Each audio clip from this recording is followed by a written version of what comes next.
नमस्कार मु doctor Manorama Mahanti IMD Bhubaneswar पूरा ओडिशा राज्यर भितर बुकिंग करछि। जब देखिए गत 24 घंटार दिन तापमात्रा रेकर्ड तेबे सर्वाधिक दिन तापमात्रा रेकर्ड करा जायछि झारसुगुड़ा ठारे 40.8 डिग्री सेल्सियस, जोटा कि पूरा राज्य रे हाईएस्ट टेम्परेचर रेकर्ड करा जायछि।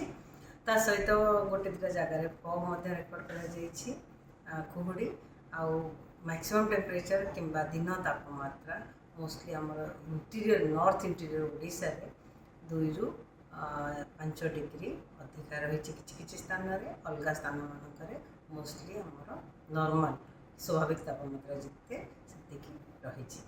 ता सहित आमर 4टी स्थान रे 39 डिग्री सेल्सियस किंबा ताठू अधिक तापमात्रा रेकर्ड करा जायछि। हीराकुद ठारे 39.2 डिग्री सेल्सियस रेकर्ड करा जायछि। सुंदरगढ़ संबलपुर ठारे 39 डिग्री सेल्सियस रेकर्ड करा जायछि। हमर भुवनेश्वर रे 38.6 डिग्री सेल्सियस, राउरकेला रे 38.4 डिग्री सेल्सियस रेकर्ड करा जायछि। जदि देखिबा हमर स्वाभाविक तापमात्रा ठारू हीराकुद ठारे 4.9 डिग्री सेल्सियस अधिक रहिछि। झारसुगुड़ा ठारे स्वाभाविक तापमात्रा ठारू 5.7 डिग्री सेल्सियस तापमात्रा रे अधिक रहिछि, किंतु भुवनेश्वर 2.8 डिग्री सेल्सियस अधिक रही। अलग जगह गुड़िक मोस्टली स्वाभाविक तापमात्रा रही।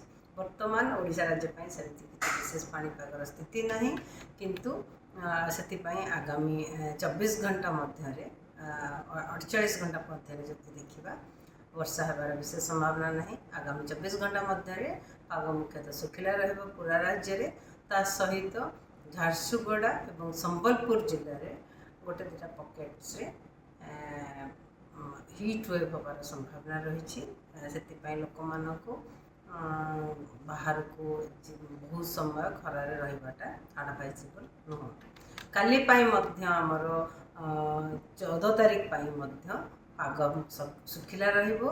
ता सहित हीट वेव रहीबार संभावना रही। झारसुगुड़ा संबलपुर रे गोटे दुटा पकेट्स आमर 15 तारीख रे राज्य रे कामा जगार वर्षा होबार संभावना रही। मोस्टली हल्का वर्षा रहिबो, किंतु गोटे दुटा स्थान रे हल्का मध्यम वर्षा होबार संभावना रही।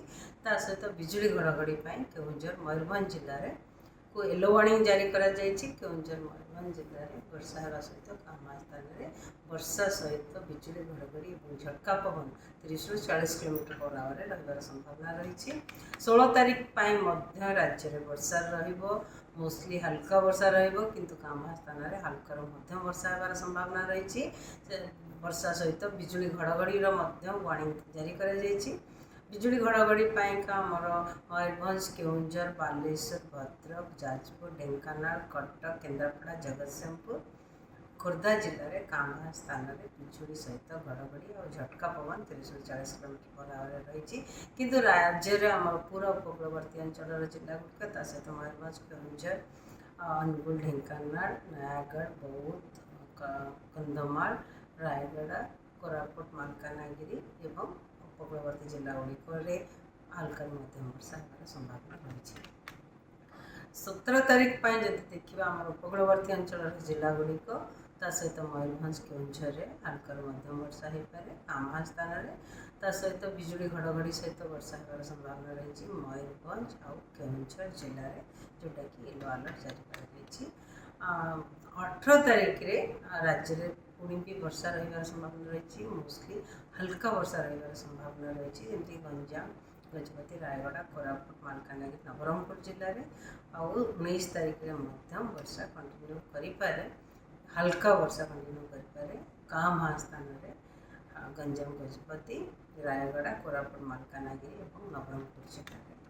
जब दिन तापमात्रा पूर्वानुमान करवा तेज आमर सर्वाधिक मैक्सिमम टेम्परेचर फोरकास्ट तेज मैक्सिमम टेम्परेचर आमर आगामी 6-7 दिन पर्यंत दिन तापमात्रा विशेष परिवर्तन होबार संभावना ना, किंतु 1 or 2 डिग्री गोटे कि 2टा डिग्री कमिबार संभावना रही। धन्यवाद।